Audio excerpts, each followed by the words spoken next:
Did you ever think that the life you've been living isn't truly your own? Every thought, belief, and desire you've followed may not have originated from your core self, but from the expectations, conditioning, and unseen forces around you. How much of your identity reflects who you truly are, and how much is a carefully constructed mask shaped by external pressures? How often do you feel like you're merely playing a role, living according to a script written by society, your upbringing, or your fears? Today, we will explore one of Carl Jung's most profound ideas, the notion that life doesn't truly begin until we find ourselves. But what does it mean to find yourself? Is it just about self-awareness, or is there something deeper, more transformative at play?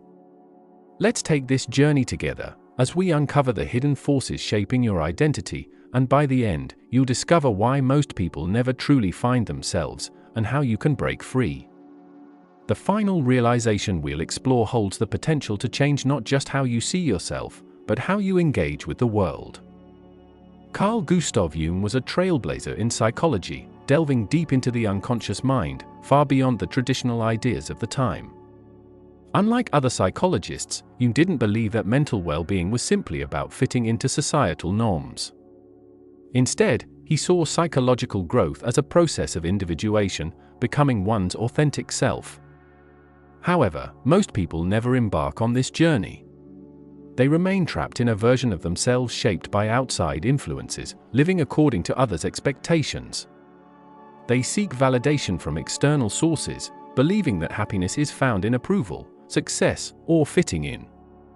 Yet, deep inside, they feel a quiet unrest, a sense that something is missing. Jung believed that true life begins when we stop running from who we are. But before we can talk about what it means to find yourself, we first need to understand what prevents most people from doing so. From the moment we're born, we are conditioned. We are given names, identities, and roles, taught what is acceptable and what is not, what is rewarded and what is punished. This conditioning happens so subtly that we rarely question it. We adapt and conform, learning over time to suppress parts of ourselves that don't align with societal expectations. Think back to your childhood. Were there moments when you expressed yourself freely only to be met with disapproval? Perhaps you were told to be more realistic, to stop being too sensitive, or that certain emotions or desires were inappropriate. Gradually, you learn to hide these parts of yourself, to build a mask, a persona that you present to the world. Jung called this the persona, the outward face we show society to function within relationships and gain acceptance. But the more we identify with this mask, the more we lose touch with our true selves, and we forget that something deeper lies beneath. On the other side, there's the shadow. If the persona is what we show the world, the shadow is what we hide from it. It's made up of all the parts of ourselves that we've rejected or suppressed, our fears, unspoken desires, vulnerabilities, and even hidden strengths. The shadow doesn't disappear simply because we refuse to look at it. Instead, it operates beneath the surface, influencing our thoughts, behaviors, and emotional responses. Often, we project our shadow onto others. Have you ever intensely disliked someone without understanding why, or been triggered by something in another person that provoked a strong emotional reaction? Jung believed that when we're disturbed by qualities in others, it's often because those qualities exist within us, hidden in our own shadow. They define themselves by their name, their job, their culture, and their past experiences. But what if your identity is far more complex than that? What if the self you believe you are is only a surface-level construct, a fraction of a much deeper reality? Jung believed that each of us has a hidden world within, a vast inner landscape filled with forgotten memories, suppressed emotions, unacknowledged desires, and untapped potential. To find yourself isn't about constructing a new identity, but uncovering what's been buried within you. Have you ever felt a deep, unexplainable longing for something more, a sense that a greater version of yourself is waiting to emerge? This isn't mere imagination, it's the voice of your unconscious mind calling you to something greater. Jung called this process individuation, and he believed that true fulfillment doesn't come from conforming to external expectations, but from integrating all aspects of ourselves, the light and the dark, the good and the bad. But before we can integrate these parts of ourselves, we must first confront them. And this is where most people stop. Why? Because facing yourself is uncomfortable. It means looking at parts of your personality that you've long ignored, questioning beliefs, challenging fears, and confronting inner conflicts. Think about it, how often do we avoid silence? How often do we distract ourselves with work, social media, or entertainment, anything to keep us from sitting with our thoughts? This constant distraction is a defense mechanism, a way to avoid the deeper questions that linger within. But no matter how much we try to avoid them, these hidden aspects of ourselves don't disappear. They show up in unexpected ways, through anxiety, self-sabotage, unfulfilling relationships, or a persistent feeling of being lost. Jung believed that the unconscious mind is always speaking to us, but we've learned to ignore its messages. When we start paying attention, we begin to see patterns, how our deepest wounds influence our choices, how suppressed desires shape our behaviors, and how the things we fear most often hold the greatest lessons. For example, many people fear rejection. They seek approval, avoid conflict, and suppress their true thoughts to maintain harmony. But where does this fear come from? Is it really about others' opinions, or does it stem from something deeper, perhaps an experience from childhood, a moment when they felt unseen or unworthy? Jung would argue that this fear is a shadow aspect of the self, and until it's acknowledged, it will continue to control our actions. But here's the incredible thing, when we finally face these hidden parts of ourselves, they lose their power over us. Imagine living without the fear of judgment, speaking your truth without hesitation, and making decisions based on what resonates with you, not what others expect. This is the power of individuation. It's not about becoming someone new, it's about becoming more of who you truly are. Jung believed one of the most powerful ways to access the unconscious is through symbols, dreams, and introspection. He saw dreams as messages from the deeper self, revealing hidden truths about our psyche. He also emphasized creative expression through art, writing, and music as a means of accessing and integrating the unconscious. But perhaps the most important step is simply awareness. When you start to question your thoughts, reactions, and beliefs, you've already begun your transformation.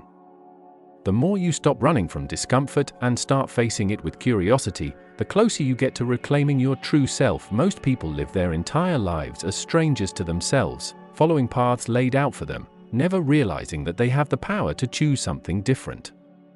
They suppress their true nature, unaware that their greatest strength lies in embracing all that they are. But you don't have to be one of those people. You have the power to break free from illusions that have held you back, to shed layers of conditioning and fear, and to step into the fullness of who you are, unafraid and unapologetic. In the next part of this journey, we'll explore something even more profound, the hidden archetypes within you. These ancient patterns buried deep in your psyche hold the key to unlocking your greatest potential. What you're about to learn may change the way you see yourself forever. The journey to finding yourself is not as simple as making a decision, it's about uncovering the forces that have shaped you, facing the parts of yourself you've rejected, and integrating them into a whole, authentic identity. Jung believed that we're drawn to certain behaviors, desires, and fears because of universal psychological blueprints he called archetypes. Archetypes are inherited patterns that influence our thoughts, emotions, and behaviors, often unconsciously. They appear in myths, religions, literature, and dreams, representing psychological forces within us all. For example, the hero archetype is the part of you that longs for purpose and feels called to overcome obstacles and grow stronger. This archetype doesn't exist alone, it's accompanied by the shadow, the repressed aspects of yourself that you must confront to evolve. In real life, you might have experienced a moment when you resisted change, even though you knew it was time to step into a greater version of yourself. This is the battle between the hero and the shadow. Jung believed true transformation happens when we integrate the shadow, not by rejecting it, but by learning from it. Take self-doubt, for example. Instead of ignoring it, Jung would encourage you to ask where it comes from. Is it truly yours, or was it planted in you by past experiences or societal pressures? Could there be hidden strength within that doubt, such as introspection or humility? Jung's work also explored the anima and animus, the hidden feminine and masculine aspects within us. These energies shape how we express emotion, logic, creativity, and discipline. When these energies are in balance, a person feels whole. When they're out of balance, inner conflict arises. Ultimately, Jung's message is that to find yourself, you must embrace all parts of yourself, the light and the dark, the masculine and the feminine.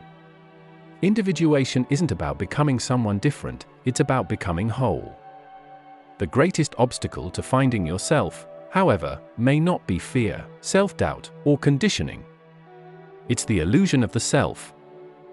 Jung, along with other philosophers and mystics, believed that the self is fluid, ever-changing, and much greater than we've been led to believe. The version of you that you identify with now is just one expression of a limitless consciousness that has been evolving for centuries. The ego creates the sense of separation, defining who we are and who we are not. While the ego serves a purpose, it's the greatest obstacle to self-discovery because it keeps us limited to a fixed identity. Jung believed that when you stop clinging to who you think you are, you unlock infinite possibilities. To step beyond the illusion of self and into the fullness of existence, Jung suggested embracing the unknown, releasing attachment to labels, listening to your unconscious, and surrendering to the process. Finding yourself is not a destination, it's an ongoing journey, a continual unfolding of deeper truths.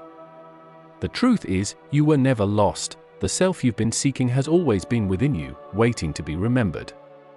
Now, the choice is yours. Will you continue living as a fragment of who you truly are, bound by old fears and illusions, or will you step forward into the unknown, embracing the limitless being you were meant to become?